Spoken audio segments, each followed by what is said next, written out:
Hi everyone, this is Dr. Essie Stacey, helping you to be well.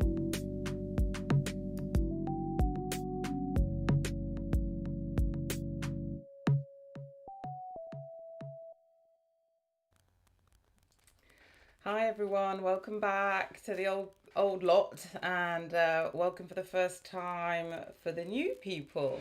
Today is breads. I'm really excited about showing you this, and I know some of you would have seen me do breads before, but there's always something new and there's always a different way of doing things, and so I hope you'll find something new to do today, or have the confidence to try something you haven't tried before. So whilst I'm waiting for people to sign up, when you're ready and signed up, do click in the comments so that we know that you're here. I'll check, see how we're doing. So do click in the comments and put your questions as I play the clips. Do type your questions into the comment box, and if it's your first time and you've not signed up to the newsletter, then do that. It's at dressie.com, and go to newsletter, type your stuff in, and you'll get all the news updates and information about the webinars. So the other exciting thing for me is that the new Dr. Essie website is coming soon. It's coming in the next couple of weeks. They're putting the final touches on that for me. And apart from the webinars which we've been enjoying, basically the new website is a complete virtual learning site. And the idea behind that is that I can help you to learn about your body. And it's categorized into different threads or different modules. So for example, have a module on probiotics, and then there'll be 5 separate sort of lectures, if you like, with fact sheets, recipes that go with. And there'll be a module on, for example, prebiotics, and fats and sugars and fasting, and then a whole module on diet to detox, which means that if you're trying to get well again or trying to stay well, then you can work through the whole of that module, and it will take you through the different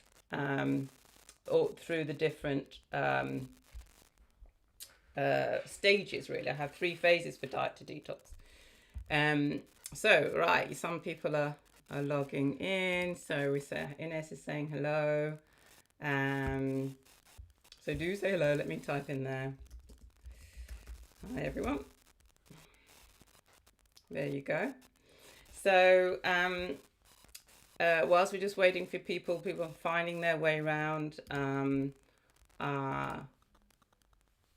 do type in. I'm just gonna reply because someone can't get logged on, so I'll do that. There we go. Okay, so how many, so we've got a few people watching. How many people have made fermented breads before?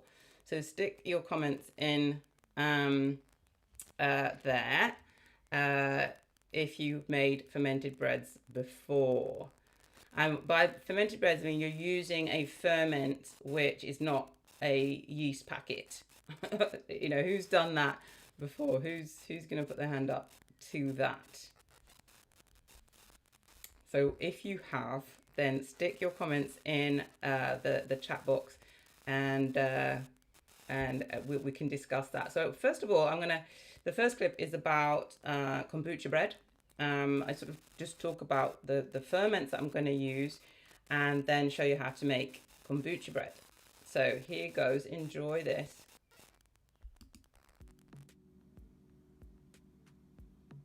So for breads, I'm going to show you 2 basic ways of making the bread batter.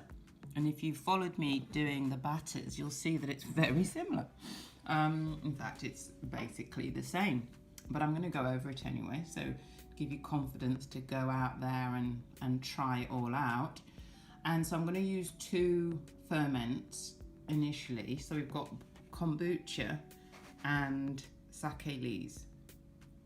And I'm going to use them separately, but also I'm going to show you how to make basically a sourdough starter. So this is a really easy starter dough mix to make, and you can combine the sake lees, the kombucha, and my favorite natto, the natto in there as well to give you that K2, give you the bugs.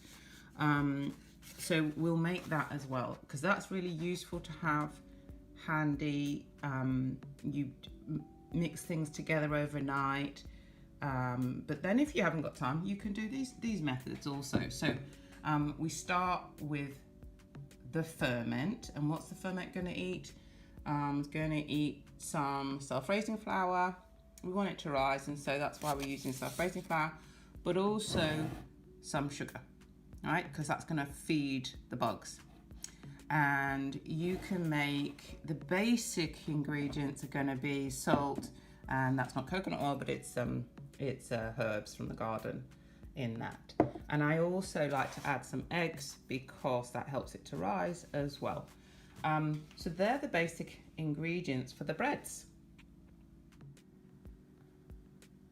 So for the kombucha bread, start with the flour. And I'm not measuring anything because you can't be getting the scales out every time you want to make something. And then I'm adding old kombucha. It can be old kombucha, it can be quite vinegary, or it can be sweet kombucha. So in it goes. Off it goes already, loving it and fizzing away. And then I'm going to add some sugar. This is raw cane sugar. And then I'm going to mix that up together. And with this mix, you don't really need any liquid, because any other liquid other than your kombucha. So you just keep adding more. Look at that SCOBY gone in. You keep adding more until it all comes together. Smells gorgeous. This is leftover elderflower and rhubarb kombucha. Smells divine. There we go, coming together.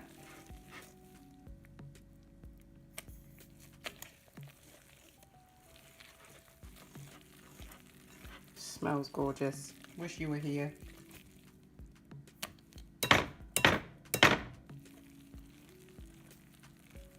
And with kombucha, it does get thicker.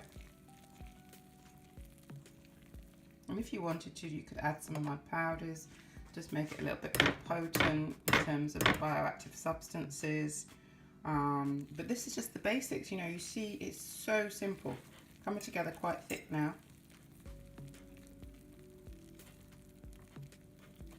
And then what I'm going to do is leave that to ferment for a bit.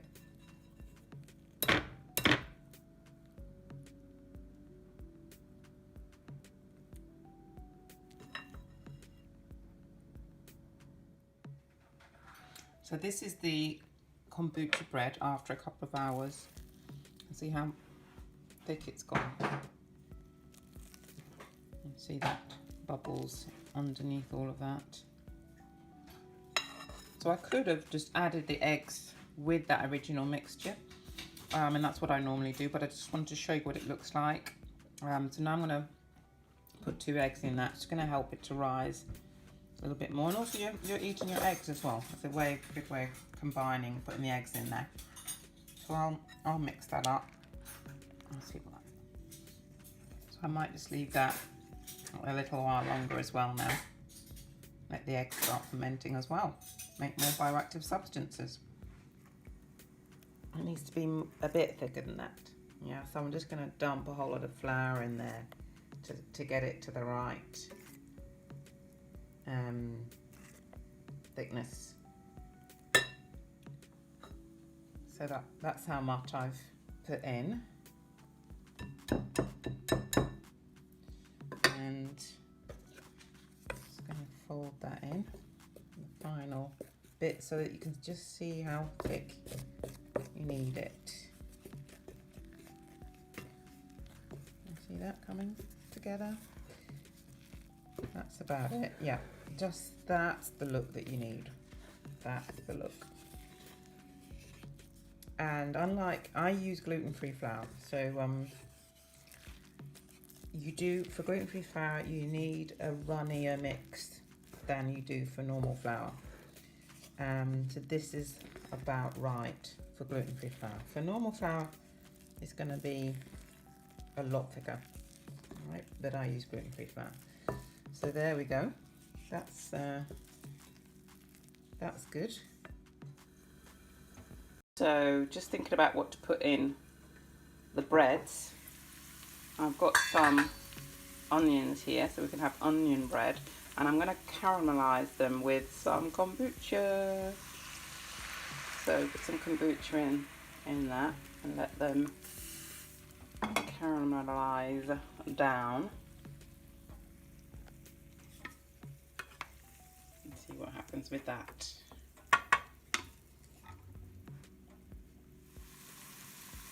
So that's coming on, caramelizing down nicely, and it becomes thicker. Look, that's nice. I'll wait a little bit longer. It gets a little bit drier. Or maybe not, but that looks okay to me. That's done, I think. Yep. Like that. And I could just put some herbs in there now. Some salt. I'm going to add some of that caramelized onion to make my onion bread. There it is, look. Put some of that in. Doesn't matter if there's some oil in there still.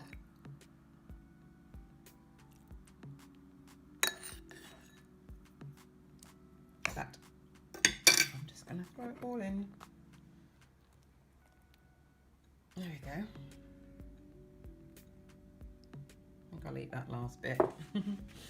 So I'm going to fold all of that in. So that's it folded in. I'll put some salt in there as well. And there's two ways of cooking this. There's the pan bread, which I'm going to show you.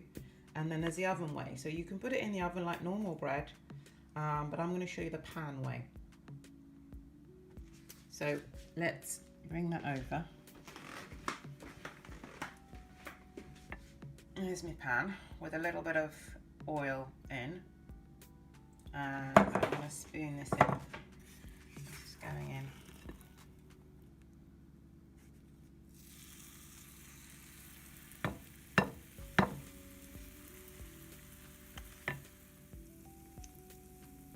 There it is, all spooned in.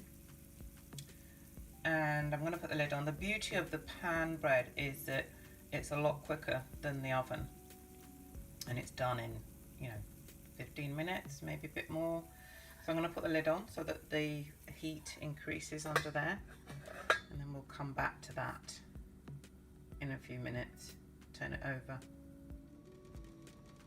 Let's see how we're getting on. You can see how much that has risen. And I'm going to wait until really you can see some bubbles appearing in the middle before I turn it over. So this is where you have to judge your heat, because if the middle bit's not done and you've got it too high, the areas around the sides will burn and the middle won't be done. So you just manage your heat so that it's not too hot. It doesn't have to be hot, it just needs some heat to cook that dough in the middle. I'll put the lid back on.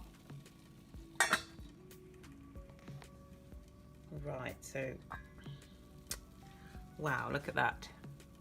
So that's sticking to my lid there. It wants to rise some more. And what I can see is that these bits around the side are done. And really, I'm getting a few holes come there. So I'm going to need to turn it over. Let's see if I can do that. Yeah, I think it's fine. That is fine. There you go. There you go.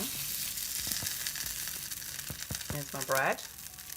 And I could turn that heat down a little bit more now because I don't want to burn the underside. Great.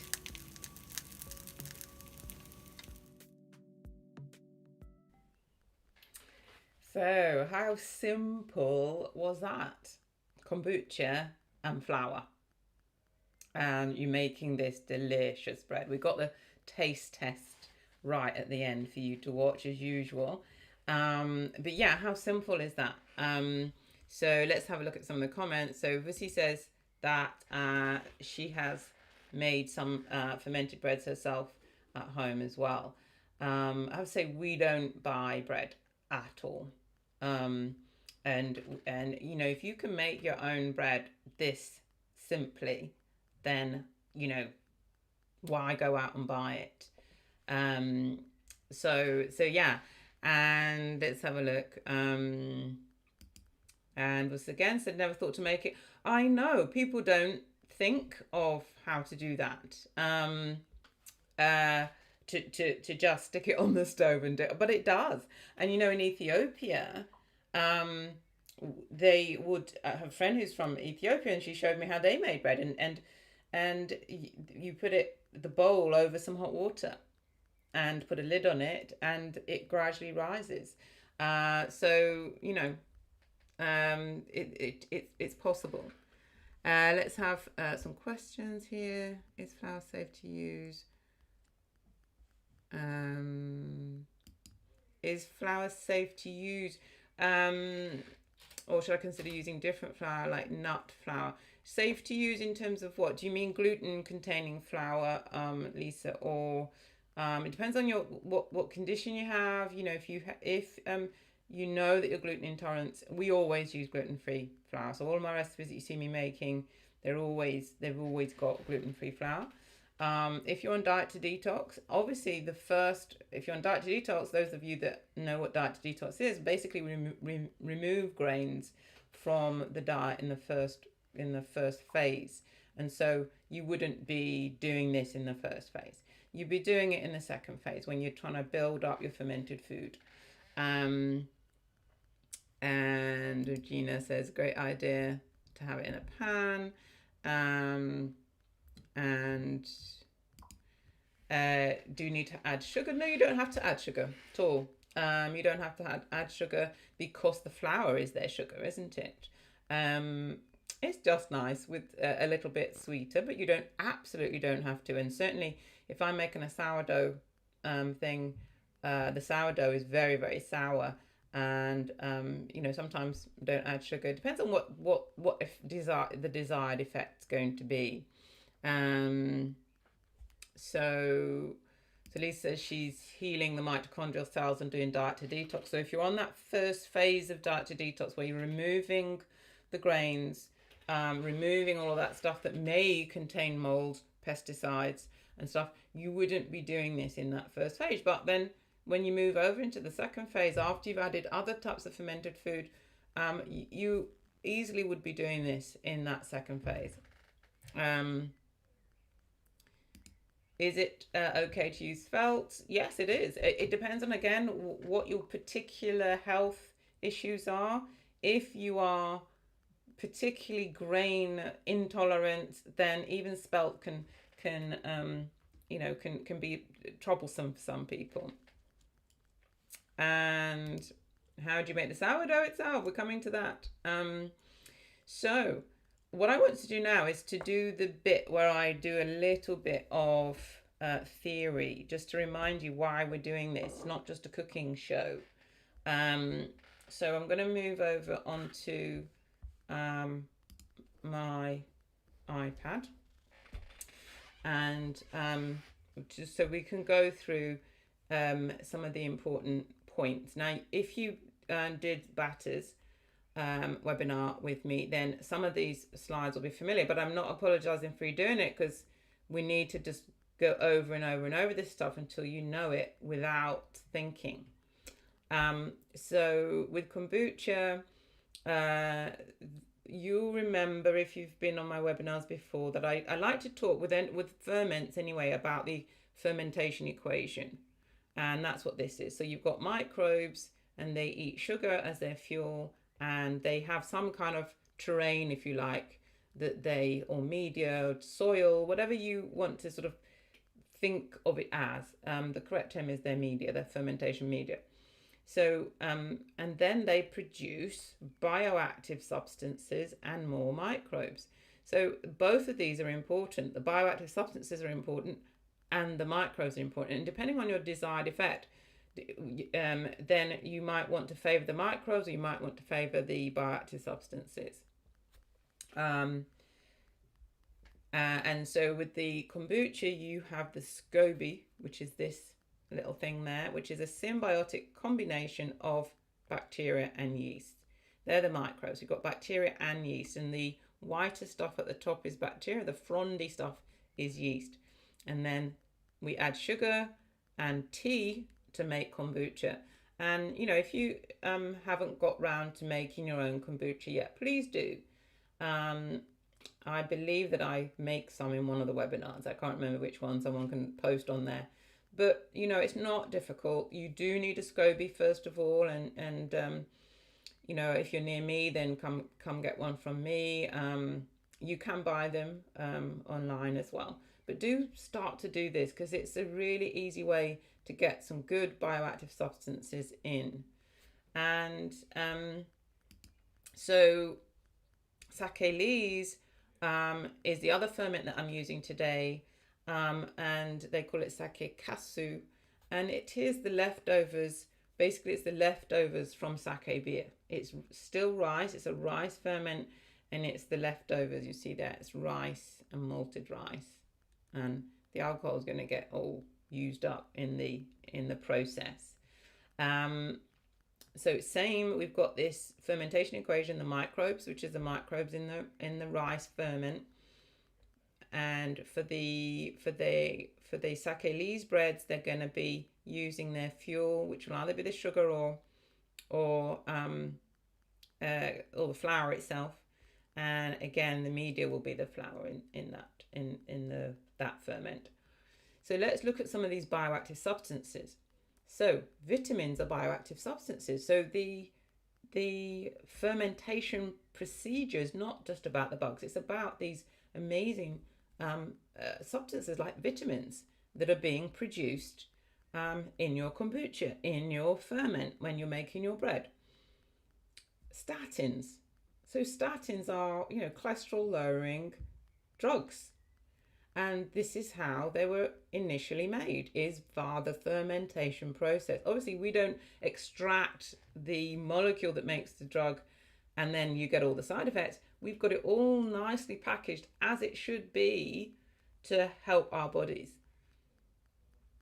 And antibiotics, so stuff that kills off bad microbes. This is an antifungal, greaseous fulvinus for ingrowing toenails and things like that. Really powerful antibiotics coming out of this fermentation process. So this is where we've got to get our ferments, our repertoire of ferments together, and bread can be one of them. So the media that's used in when they're making, say, statins, etc., wheat bran, soybean, rice bran. So this is all stuff that, and barley, all stuff that we can use at home. And it's the pharmaceutical industry have looked at what traditional societies have done, and then try to get what they would call the active ingredient, isolate that and make it into a drug. But we can be doing this as part of our everyday procedures. So let's have a look at fermentation. What does it do? So in the fermentation process, it inhibits bad microbes. That's going to be because of the substance that's produced, because of the pH as well. You'll get a lower pH, which will kill bugs off, bad bugs off. It detoxifies aflatoxin. Now, if you've been following me for a bit, then the aflatoxin, you'll remember, is a mold toxin.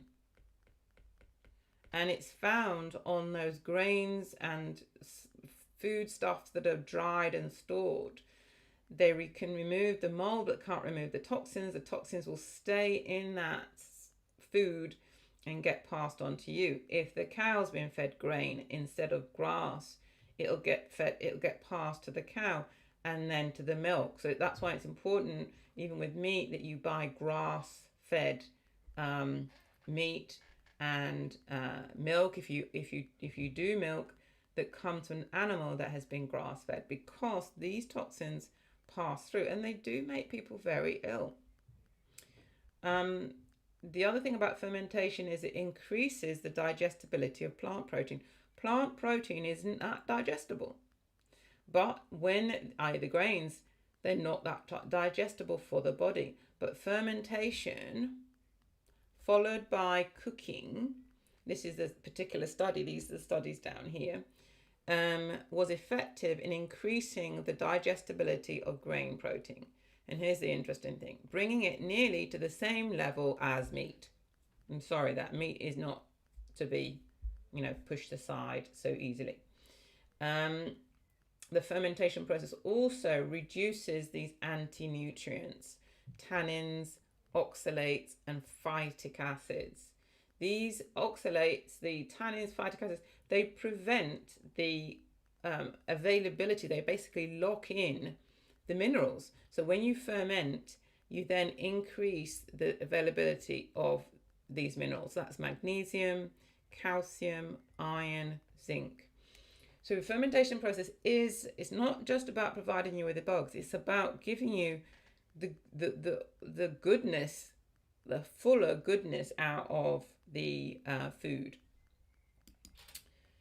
And this other study looked at fermented brown rice and brown rice bran, which was fermented with Aspergillus oryzae, which is the ferment that comes from the rice. And they did it in mice, and they found that it reduced cancer-associated inflammation, because inflammation causes cancer, right? And it switched off the inflammation-related genes. So it had this epigenetic effect in the mice. So that was just basically shoikoji made on brown rice, given to the mice. So if you can use your shoikoji, and there's another one called soyu koji, which is soy sauce, on your vegetables, and we're putting it on the grains, or you're using it on your grains in your gluten-free rice or your rice flour. Sake is just amazing. In the studies show that it has these 9 peptides, which are just molecules, right? Which have ACE inhibitor properties. Now, ACE inhibitor is something that lowers blood pressure. So if you've got high blood pressure, you might even be on an ACE inhibitor like ramipril, something like that. So what the studies found is that you've got your own blood pressure lowering pill when you are fermenting, using sake leaves and fermenting. And my friend Ma, she bought me a whole sack of this stuff and basically told me to make sure. She brought me this, she brought me natto, and said, look, you need to be eating this on the regular basis, even if you just pull off a little bit and have that. This particular study done in rats who were fed diets that either contained 20% sake leaves or 2% sake yeast, both sets of rats had higher spontaneous locomotive activity, i.e. they moved more, they had more energy, they had more get up and go. from having sake leaves, and it's probably nothing to do with the ACE inhibitor stuff. It's probably some other role from the sake leaves. So what about fermentation and frying? So you saw me making pan bread. I was basically frying the stuff, and was like, "Ooh, I never fry my food, and never use high heat, and da da da." But this particular study is looking at potato, soy, and corn flour. They ferment it overnight at 27 degrees, which is quite hot for, maybe it was 30 degrees today. So, they're fermenting it quite at a high temperature. And then after that, they fried it in and made either sweet balls or savory balls, deep fried, right? And they found that this process increased the availability of calcium, iron, and zinc. So what's not to love? Bring back the frying. Just make sure you're frying it in good oil. Coconut oil is a good one to do that. They also found that it possibly reduced this increased availability was possibly due to reduced anti-nutrients. Like I mentioned before, the phytates and stuff. So this other one was looking at fermented brown rice flour, and they fermented it for just 6 hours at a reasonably high temperature. So it can be difficult to do that in the winter, but in the summer, you might be around 20 odd, and 1% yeast for 6 hours, and then they dried it at a high temperature, really high-ish temperature, 50 degrees, and then they looked at it and to see what was in it, and they found that doing that, fermenting it, increased the protein, the fiber, starches, and antioxidants, and also increased the B vitamins, B2, B6, B3, and vitamin E, and reduced these anti-nutrients. These anti-nutrients, they don't just stop you from absorbing the minerals, but they actually injure the gut. They injure the gut lining as well. So if you can deal with them so that they don't deal with you, then you're going to be in a better position. Good. So I'm going to go back to me.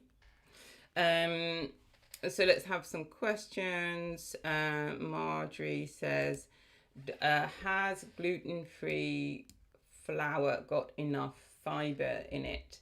And the thing is that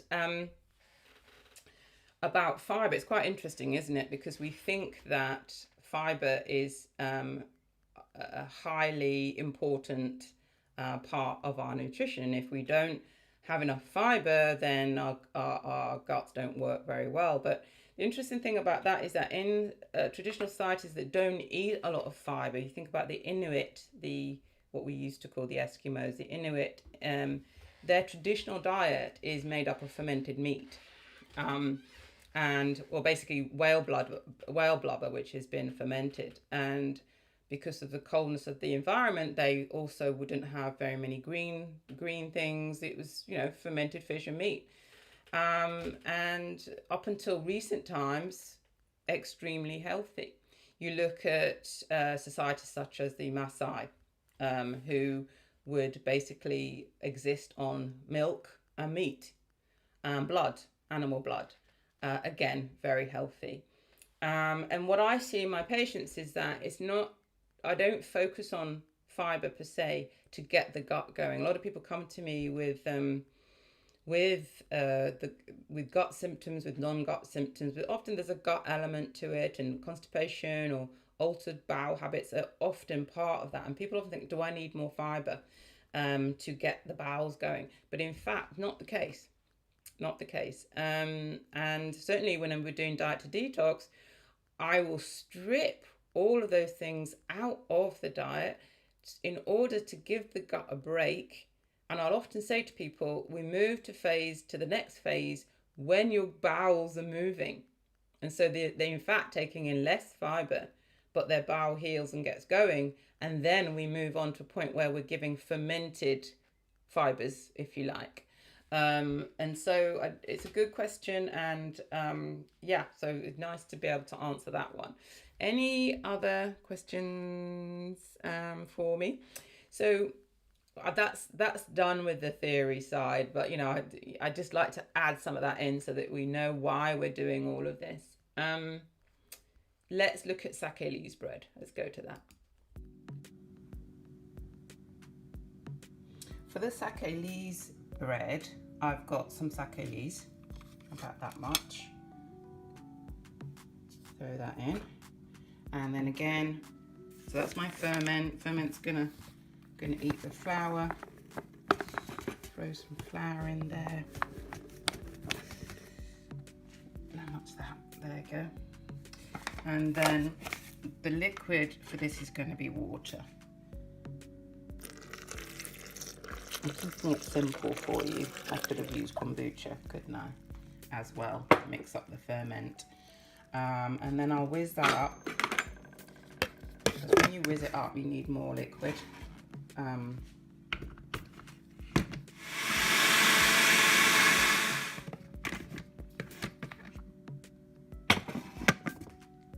Here we go.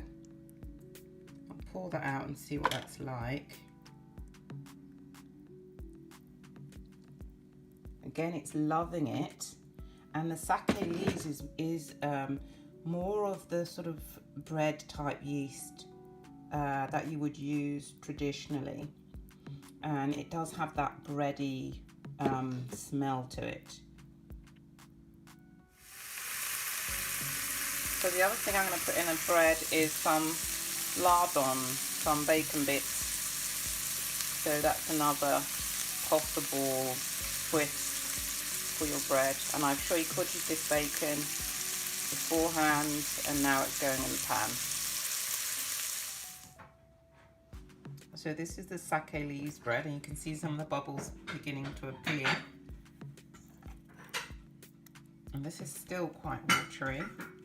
So remember, I used water, and I had to put a bit more water in it because I put it in the mixer, in the blender. I'm going to add the eggs, and I'm likely to need more flour for that. So if I'm making pancakes or something, then that's thin enough, you know, for pancakes. But for bread, it's going to need to be thicker. So I'm going to add the eggs first of all. Again, I could have added the eggs all the way at the beginning when I just whizzed it all up. If you're doing this overnight, you're just going to add it all together at the beginning, but I just did it to show you what the mixture's like without the eggs. Eggs make it rise, and you're getting all the good stuff in the eggs, yeah? All the good cholesterol. So I'm going to leave this a little bit. I'll mix it in properly and then leave it a little bit, but I'm likely to need to add more flour. So Hannah's going to do that for me. Good shake. Not really much. Not too much. That's fabulous. That's great. Let's see what that's like. Are you going to mix it? You mix it. Oh, wow. My assistant. Do what? My assistant. Assistant. Yep. Is that coming thicker? Yeah, we're coming soon. Really soon.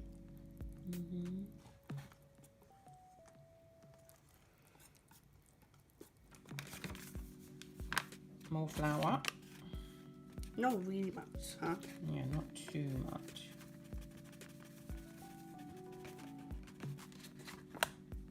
Enough, I think. A bit more, so that it's a bit thicker. Still a little bit, I would say, runny. So mix that in, Hannah. Not that runny. It's not that runny. No. No, it's getting there.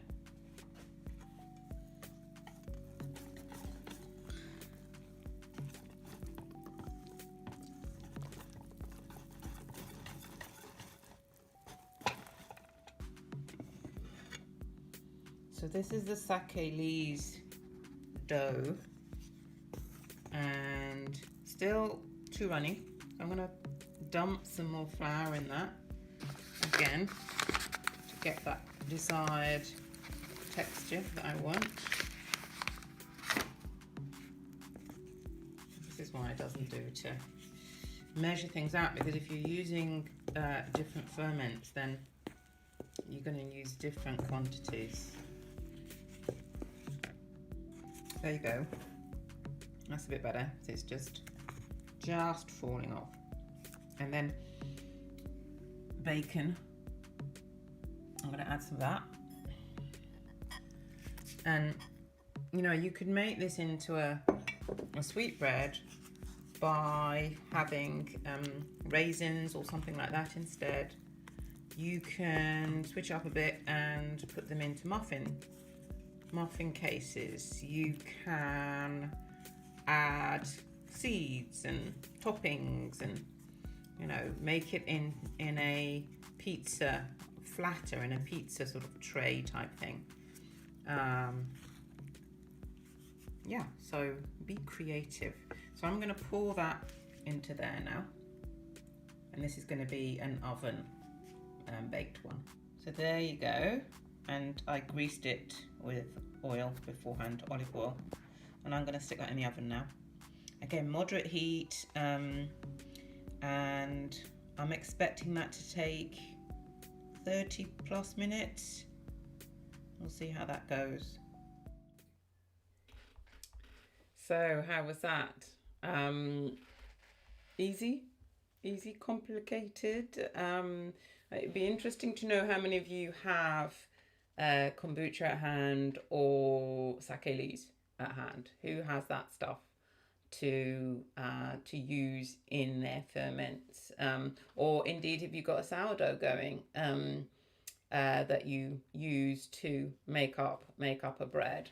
I've got a little clip on sourdough and how I make that. I mean, I don't use wheat at all, so and it is basically where you're creating a ferment that is going to ferment your flour that you then add at a, you know, just before you make it. And you keep it going either on the side if it's cool, if it's warm, you can maybe put it in the fridge and stir it every now and again and keep topping it up.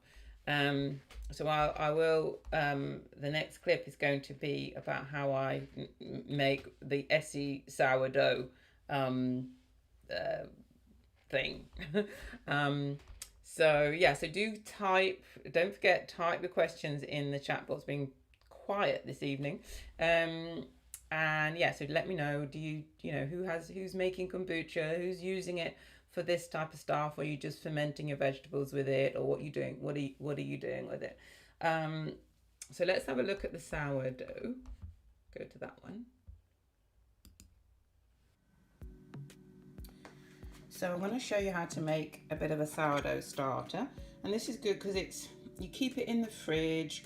You can keep it on the counter, it will ferment quite quickly, and you can throw odd bits in there. Like this one has actually got flax seeds in it, which I've whizzed up. I boil flax seeds and take off the liquid to use for my daughter's hair, for Hannah's hair, and then I use the leftover flax seeds and whiz them up and put them in here. But I'm going to just show you how to create one of these. So simple. So I've got natto, that's going to get thrown in, and then I'll throw some sake leaves in, more ferment, and also some kombucha that can go in. And I haven't got any flax seeds or anything like that to give it a bit of bulk, so I'll just put a bit of flour in there.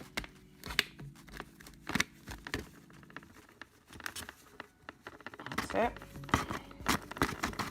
and I'll whiz that up, see what that comes out like.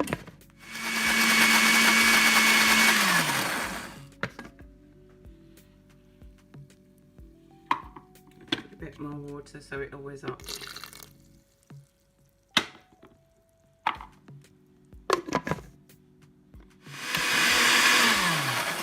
That's fine.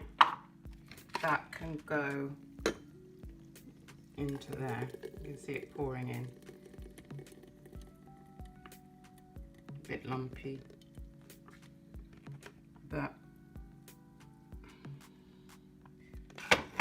good. That's good enough. It's just basically stocked up my sourdough starter. And then if I want to make bread or the batters, pancakes, I can take maybe a couple of dessert spoons of this very fermented starter and add it to my flour and eggs and leave that overnight to ferment to make either the batter or the bread the next day. And that's the sourdough, just, if you like, sourdough just topped up. And I'll stick that. I might leave it out for a bit, let it ferment, or put it in the fridge. It's going to continue to ferment in the fridge. It's just going to go a bit slower.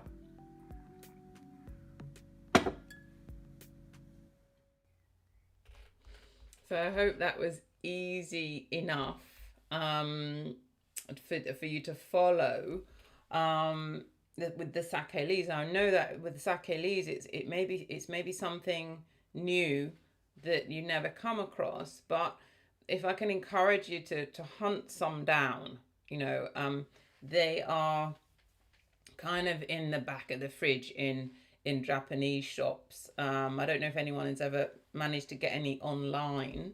Maybe you could tap in and let us know. We thankfully have a Japanese store in Brighton called Cantenia, and they have it. So they're a bit surprised when non-Japanese people come in and ask for it, but I think it's a way to expand our repertoire. And if you are tuned in for desserts, you'll have seen me making this delicious ice cream with the sake leaves. It really was amazing ice cream. And so we can do some really neat stuff with the sake leaves. And plus, remember, it's got all of that stuff in there with the ACE inhibitors, the stuff that's making people a bit more active. Who knows what that's all about? We scientists believe that we know what causes what, but really we don't.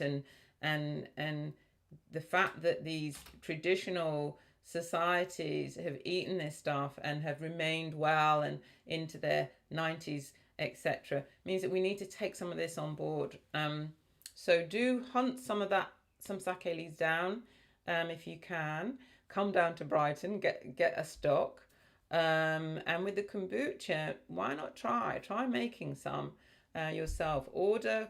I think there's a website called Happy Kombucha where you can buy a SCOBY, send it to you in the post. That's how I got my very first one. It got sent in the post. I looked and I thought, what do I do? But you can always just email me and ask me. I know Gloria Ruth is on here from Smooth Cultures Brewery, and I can put you in touch with her. She can help you. Do those first few batches, which can be a little bit daunting when you don't know what the kombucha is supposed to look like and what it's supposed to, it looks awful, but how do you know that it's all okay? So do try and just gradually. I know it can be really, really daunting, but you've got help. You can email me and make those first steps. And so I'm just looking at question. So you would leave some sourdough left over in the glass, or do you finish it after a certain time and then make new? No, just leave a little bit in the bottom, because that's fermenting away, and then when you plonk, because I made pancakes or something like that, and we had some leftover dough at the bottom, so I just plonked that onto the old sourdough in the top, and it's now almost to the top. So yeah, you just keep it going like that. And it's because you're stirring it, it's not it's not going off. It's carrying on fermenting. Does sourdough need all the three? Sake leaves, kombucha, natto. Where do I get good natto?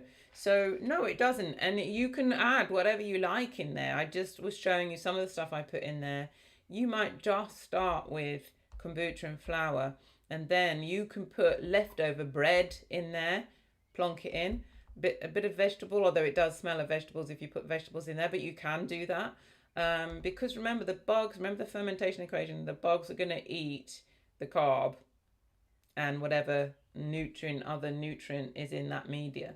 So you can play around with what you put in there. It doesn't have to be all three. If you've got the spelt flour, Regina, then you can put some spelt flour in there. So the natto, where do you get good natto? Again, go to Japanese shops if you can. You can get natto powder online. So if you really can't get it where you are, no, Virginia in Germany, then natto powder is something that you can get hold of. Where do I recommend you buy the SCOBY? I'm pretty sure it depends on where you are. If you are local to me in Brighton, then come get a SCOBY. No problem. And I'm sure Gloria Ruth, who runs Smooth Cultures Brewery, she'll have plenty of SCOBYs that she'll be happy to share. Get a SCOBY from somebody else who's brewing. Or I think there's this website called Happy Kombucha that does it's either Happy Kombucha or Go Kombucha that does SCOBYs. Sake, you're going to get that from a Japanese store. You might be able to get it frozen online and they send it to you. I'm not sure. But we do have a Japanese shop near us in Brighton. So if you're near Brighton, then take a trip down. Okay, so let's look at the taste test. So we've got the taste test. Test analysis. So we've got the kombucha bread with I've forgotten which is which now. That's got bacon in it, and this one has got onions in it. So let's have a look.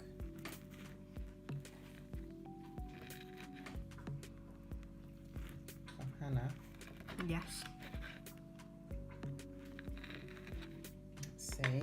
Can you pull it out?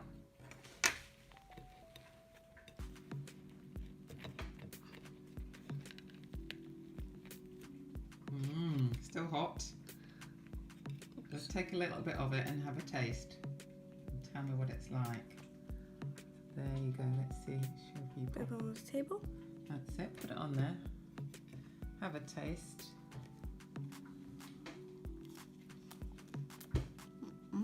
Nice. Yeah, they're pretty good. Let me see. Let me show. So that is that one. Is that onions or is it bacon? Bacon. There you go. What good? This is the sake bread. And I'm going to have a little bit.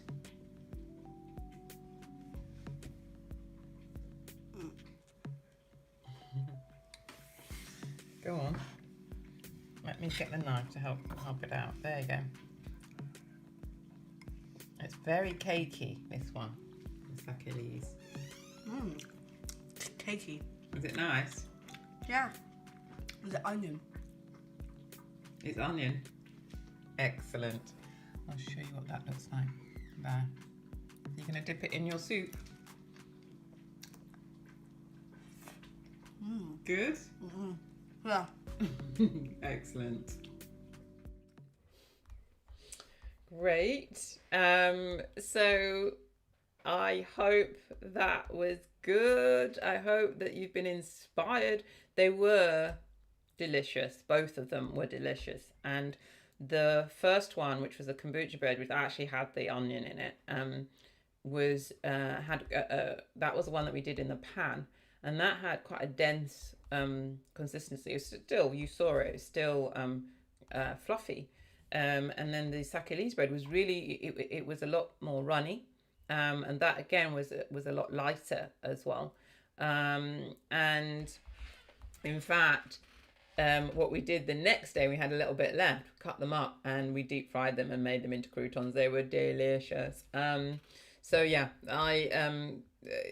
we'll do that on another day. I want to just summarize on these slides here. So what's the ingredients? So you've got flour, sugar, and ferment. So flour, you don't have to add the sugar, but the sugar does make the fermentation go a lot quicker. And if you use good sugar, if you're going to use like whole raw cane sugar, coconut sugar, that type of thing, then you're making different bioactive substances. Don't forget, sugar is not your enemy. It's your enemy if you've got a bad gut anyway, and it's your enemy if all you eat is sugar, right? But if you're combining it in these ways, it's actually feeding the microbes. So don't demonize the sugar so much. Obviously, you don't want to have the white sugar if you can help it, unless you're making a nice cake on a special occasion. But you're taking flour, you're taking sugar, and your ferment. Your ferment can be kombucha, it can be the sake leaves, and this is what I've used today, or it can be your sourdough starter, pouring a little bit of that in. And you remember on the other theory bit, we leave it to ferment. You can also add an egg if you like, because you're adding the wonderful stuff in the eggs. A bit of water to give you the desired consistency, and you're leaving it to ferment for a little bit or for a long time. The longer ferments are going to create more bioactive substances.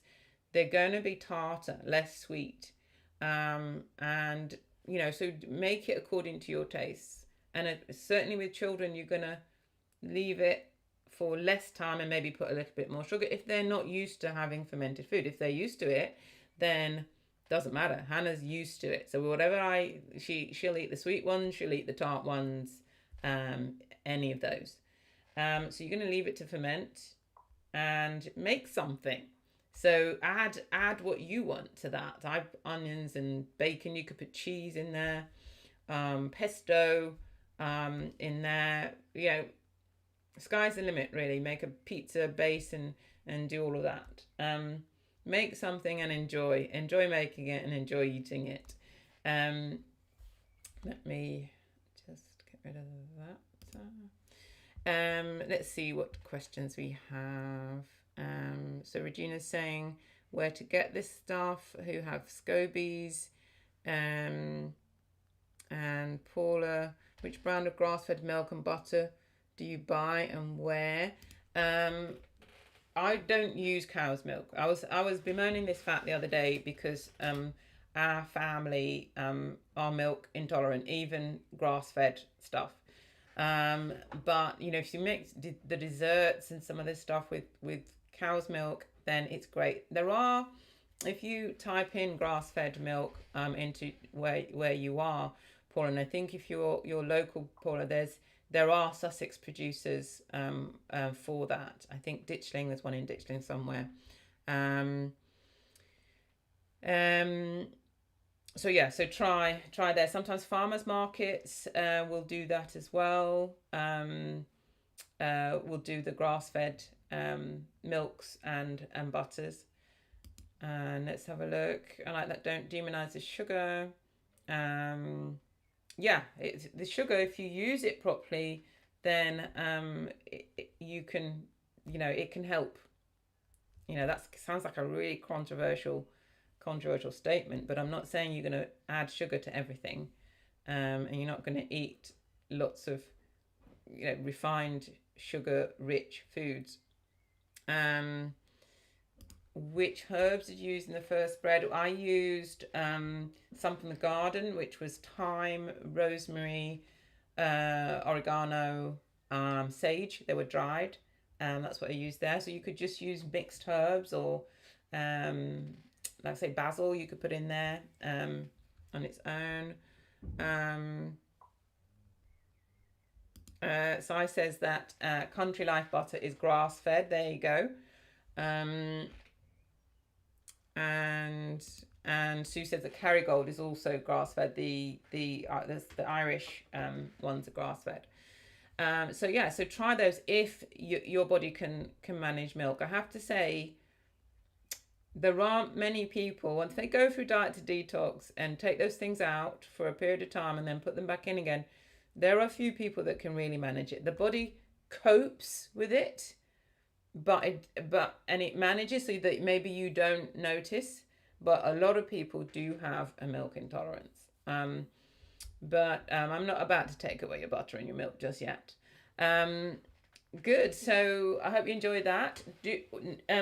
Next week I'm going to go back to theory. So we were doing the Why Am I Sick series, and we did hierarchy of health, we did toxins, and so the next layer in the hierarchy of health is the gut.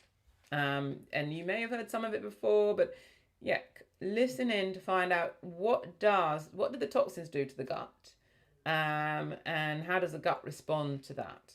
That's what I'm going to be dealing with next week. So do tune in for that.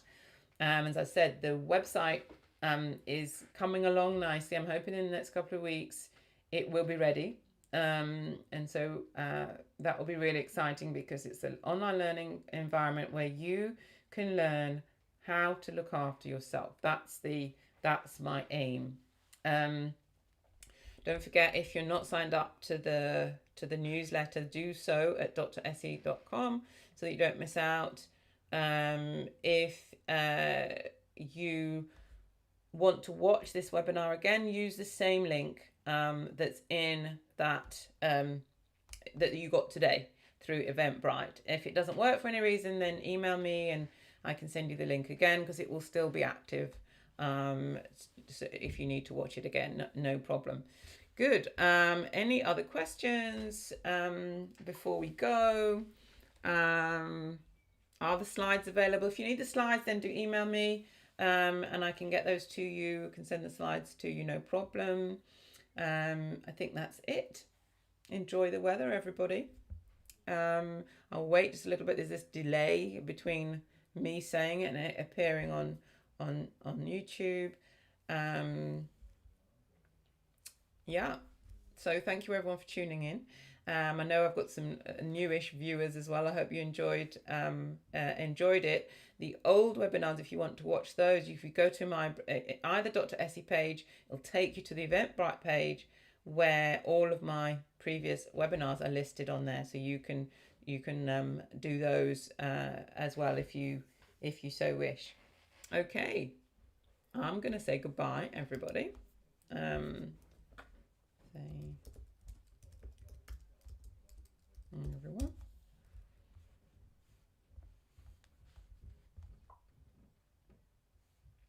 My pleasure. Bye, everyone. Till next week.